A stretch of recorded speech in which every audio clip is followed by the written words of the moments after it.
کتونکو بازار دی بازار او زه د مردان روډ باندې را روان وم بلکې جلوزو ته تللی وم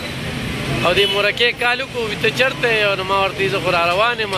وي غونځاغي مې دله پخ کړي دي او دا راشه دا دې ولې ما له دومره زما ورور یې که نه نو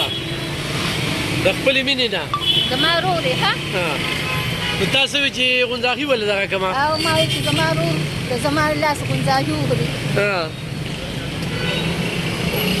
بس ورور او خور خو بیا مینه کوي که نه یو بل سره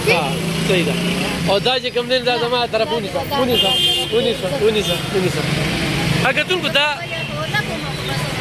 د داسې قسمه خویندو مینې دا بازار دی په دغه بازار کې موجود یو بلکې علي زټا ورسره او دې زنانه چې کوم دی نو ځان سره دا غونځاغي یې پخ کړي دي دا به څومره په مینه پخ کړي وي او چې دا غله زه یو سمه سهار به په دې سوچ کړي که نه زه الله دې خوشحاله کړه ښه دعا کوه قدرمنده شي